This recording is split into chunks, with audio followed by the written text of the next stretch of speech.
just you and me again. Oh, okay. Well, I don't know. Let me see what I got to feature today. Mike's a great storyteller. You know, Mike can write, you know, he's got a great way of delivering a story where you feel everything. I've often said that his vocals are menacing, because I think it's the best word to describe them at times when he's, you know, firing on all cylinders. It's just menacing. Like, you know, there's certain tropes in rock music, you know, that allow me to go into that territory, right? To go to that level of dark, or on the flip side, go to that bright white spot. I've been there too in music, right? Where it's elation, ecstasy, right? I've been there too. I don't know if you get to maybe go that far in other genres of music. I don't know if you get to go that heavy, right?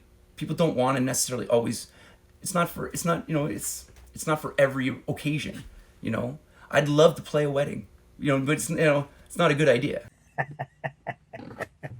Oh, Michael.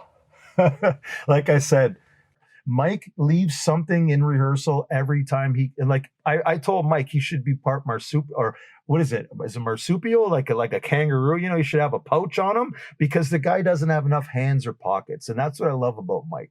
He will oh, I forgot about that. Like, he's just always I think he's always thinking about what he's going to draw next, or the next lyric he's writing, because we love him for it. But he's a little scatterbrained at times. There, I said it. I've tried to keep it simple because there's so much stuff that was going on. Like, there's so many like pieces that were going on that it's like I only have 3 ever on the go. So once one leaves, I can put another one in. Mike writes, you know, in the room. Mike's got a book of writings as well, and yeah, I mean, he's constantly, whenever we're piecing together a song, Mike is always stringing the story along too. So he's showing us, he's like, you know, next riff or next verse, this guy is he's gonna get like attacked, and like this is like happening in, you know, the big crescendo's coming up, and like, you know, I mean, it's like a movie, you know, in his head, and when he's spitting it out, it's like audiobook or something. Like, he's just telling us this crazy story, and I'm so entranced by it that it inspires me, and you know, really motivates me to, you know, really try to sink my teeth into the riff and play with a certain grit based off of the genre that he's explained to me, you know, and I hear it in his voice, and then I'm like, fuck, okay, like, this chug has to have, you know, more teeth, more movement, you know, more bite. Mike is a multi-layered guy. He's a fascinating person. He's a great storyteller. He's an amazing vocalist, but he's a great artist. And we let Mike kind of do what Mike does, because he just brings a lot to the table. Kind of like each one of us has our own thing. And I think there's a lot of room in the room, and that's what I like about it. But I think that metal music, if anything, it allows all of that range. It's the best genre of music that allows you to go anywhere. No stone can be left unturned. Like we were talking earlier about, like, you know, there are bands out there that are joke bands, right? Okay, yeah, there is, and it, you know, but there's just, you know, slayers out there too, and they're not joking. You know what I mean? They didn't lie to me. They never lied, right? I get it. I get what the lyrics are. They weren't lying to me, right? And I don't know if pop music today is fucking telling any truths. That's what's being in a room with Mike. Yeah. Like, it's really cool, because he alleviates a huge stress that was on me for 25 years, you know, prior to this. So, you know, being in this, it was very important to me to push Mike Edwards to the brink too. I wanted him to be the best version of Mike he could possibly be, because Mike's got a great voice, he's got great energy, he's like Superman underneath a Clark Kent. Dun, dun, dun, dun, dun, dun, dun, dun. Yeah, it's true. I'm that guy. If you know me, you know me, and if you know me, you love me. You know, but you know, he's pure TNT. You know, it's like the wick has been lit, you know, and then fucking boom, you know, and he just explodes. We played a show with Mike one night at the Phog, and if anybody knows the Phog, it's a pretty small place. Yeah. It's very small. Went in, did a sound check, no mic. Waited around through the night. First band went up, no mic. Second band went up, no mic. We're getting a little concerned at that point, and about 20 minutes before we went on, Mike came strolling in the door with a big smile on, and he was ready to rock and roll. So I mean, within yeah, and we were ready to kill him because we had no idea where he was. And honestly, there's some footage somewhere that exists because it's such a small room. Mike was literally with like a foot in front of, like, talk about like something that would never happen in the COVID era. But he was like this far in front of people's faces in a room, everybody's standing with this look on their face. And he tripped over the monitor on the first song, like 10 seconds in, and tore the cable out of it. And it was just chaos. He just pushed that thing away. And I was just doing my best to play my lines. And I was watching him. There wasn't a set of eyes. We could have been up there wearing socks, Chili Peppers style. There wouldn't have been a set of eyes other than focused on Mike, and that's what Mike does best. He's a monster. He's a total monster. He's a great frontman. Within 20 minutes of walking in the door, like I said, he showed up, and then 20 minutes later, he was at the front of the stage with his shirt off, yelling in some guy's face. You know what I mean? Like the first song, though, he had his leather jacket on and in like a button-up collar shirt or something, and then it all came off like at once. And when I looked up from tuning, there was Mike with like no shirt on and we were like, all right then. And it was us. It was me trying to stay out of his way because the way the stage was set up, I was kind of like right there if he was going Rangy or something. And I was just keeping an eye on him the whole time. That was what it's all about, though. He's got a timbre in his voice that is only utilized by some of the greatest singers out there. This certain pitch in his voice is like bringing money to the table, from so many other bands, that have like, some of my favorite singers, and he's got it, but he doesn't use it in that way, right? So it was like being able to maybe just be his guitar player, and perhaps try to guide a little bit, like some melody into the song and inject some of that stuff into it, where he can now take from that, and it really, really forces him, I have to sit here and I've got to push myself now. That's what I hope Mike is saying when he's writing. What was the question? No, how do I write? So it's like lyrics. So I'm in a metal band. Like, you get to sing about anything you want, but it sure as shit, you better mean it. Bottom line, like, metal's not for the faint of heart. You know what I mean? You got to, you better be passionate about it. You better mean it. Like, be serious about it like a heart attack. Mike's a storyteller, so it was like, he was able to really, really kind of hone everything in together. We do the music side, and then Mike starts telling the story. I have the actual very privileged spot to write lyrics and write words, and the power of what you can put into a song lyrically. I wouldn't call myself a poet, but I enjoy the opportunity to be able to express myself in such literal terms. So at this point, I feel like I am, I don't necessarily have to pull any punches any longer. I can talk about the things that, I can dress them up, right? Create illusion and metaphor and whatnot. But the message that I'm trying to get across is that, it's all very, very real to me. I know that what I'm saying and what I'm singing and what I'm trying to express is for my human experience, all absolute truths, and I'm dealing with issues and topics that maybe only matter to me, right? But They're very important. And so it's wonderful to be able to exercise these things. And when I say exercise, I don't mean work out. Well, I kind of do mean work out, but not, not at the gym. And say I get to exercise those sometimes, like what was Father Karras in The Exorcist, right? He exercised something, didn't he? Right? And I think that's Father Marin, he did the same, right? So, yeah, making music, making art, loving what I do has kept me young. It's truly the fountain of youth. If you don't understand how some people have remained young and youthful and vivacious and vim and vigor and just I'm still swinging for the fences. I'm still swinging for the fences, man. And why not? Like, to play by society's rules of what you should do, that's fine.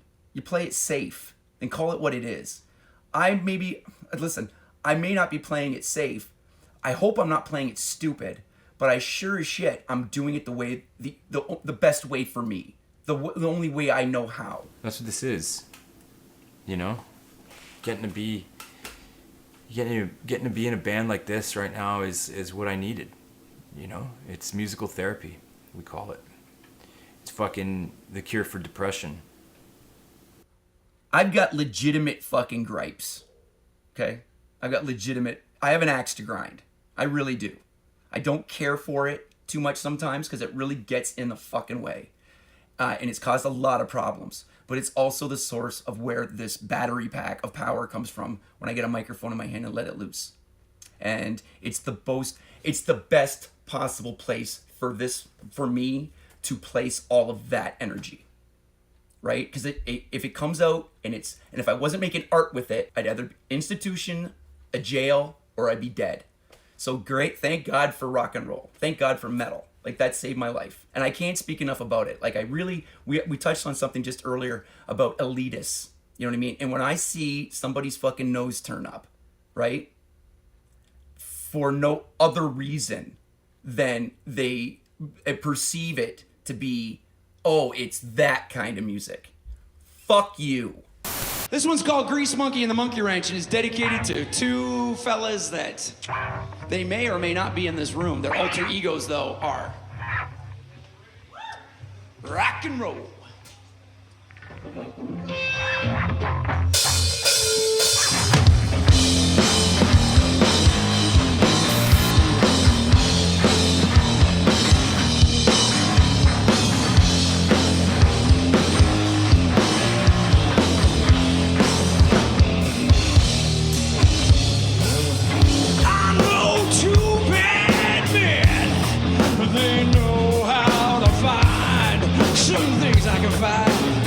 Makes you flip on the side. People call around town for the day. I say that you're very capable man. The people around I fucked that up already. Sorry, I had his calling on that one. Let's try that again. Sorry. That was gonna fuck with me the entire time, man. Fuck. Just don't let it. Just don't let it. And that's show business. It's like Kiss Alive 2. We got a second chance at fucking doing all these tracks again.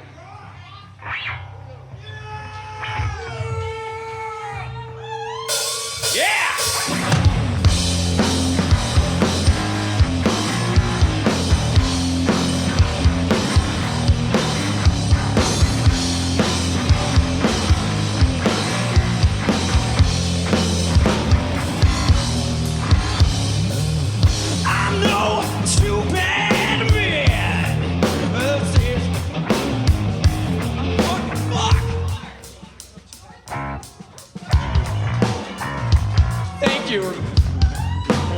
What do you want to do? You want to do this one, or? We're gonna do it if I can fucking not have a brain fart. Like, hey, did I happen to mention I'm not as young as I look? And from what it appears lately, I guess lapses in memory run in my family. So if you see that guy that's like, that old man like 20 years from now who's like talking to himself and screaming like, rainbow in the dark, and it's me, please help me out, okay? Point me in the direction of the nearest like healthcare facility. I'll be on the sidewalk fucking like singing for my supper thinking I'm Ronnie James Dio. God bless that guy. Fucking, hey, and speaking of that, Ronnie's gone, and so is Eddie Van Halen. That fucking blows. Cancer fuck you. I have my own personal thoughts about it. I remember being 8 years old, and my brother got a copy of 84, and fucking literally the couch was a fucking trampoline, right? Like, I got it. It was raw, it was awesome. I caught it at the tail end of Dave, but I caught it. Top Jimmy, he's the king. Jimmy, You remember that shit, but you don't remember. Can we do that? Thank you. Okay, I know where they're from now.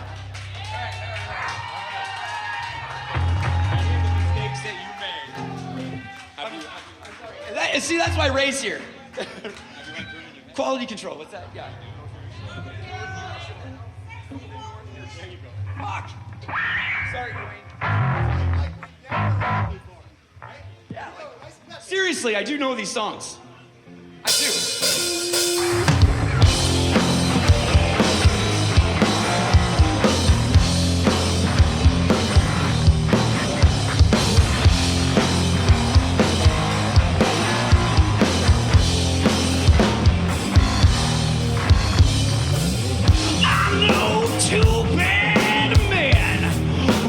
North Erie shore, two leather vests abreast. Fuck the flag, they fly fearlessly. People around town don't believe it. I say they're two very talented men. People known as Grease Monkey and Monkey Ranch. Call them friends, good friends of mine. You gotta let those boys go. You gotta let them go. They're gonna roll, rock and roll all the way to the show. I know two bad men. Oh, they know how to find certain things I can find. Fix and flip on the slide. Then they claim they can get the sugar right out of the big coffee jar they hide in the garage. And loaded in the back of Silvermade, that's a 71 Chevelle. It's a mighty ride. But if you wind it up to 7, get her out first, or it's an e-bike you'll ride. If you wanna see Silverman go, write down the alphabet's row. You better check your speed or she's gonna blow. She's gonna blow. Oh no, she's blown. I can see a purple white cloud above the top. That can mean only one thing. Old Silverman, she blow red. What's that? She did? What? Silverman did? She died. But we've got a plan.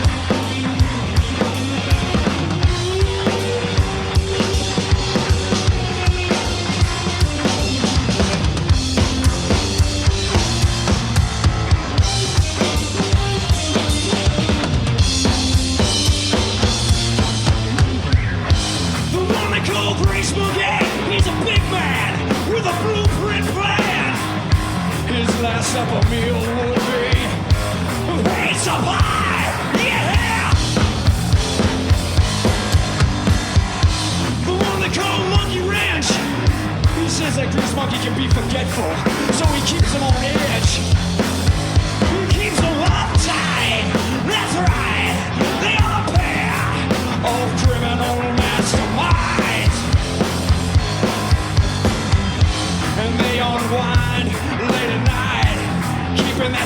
one travail detailed real nice. Oh, you gotta let the boys go. Silver Mane is poetry that rolls. They're gonna take those corners side with a little speed on their side. You watch a roll, roll, yeah, watch a roll. Just listen to a pop.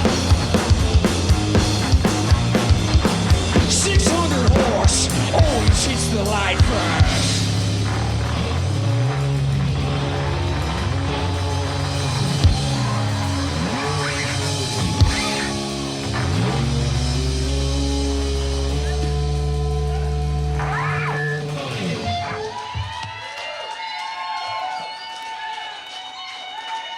You did it, Mike. All of that right there, can't do that anymore. Can't do that. Sorry about that. So that's no shit. I carved out some real estate here. Right, yeah. All of you motherfuckers, where'd you go? No, it's not like there's many people. Like, I mean, I played some fucking rooms that were like fucking tumbleweed. I was playing to a tumbleweed blowing right through the middle of the bar. He's been in my circle for the last 6 months. Yeah. And it's gonna be crazy.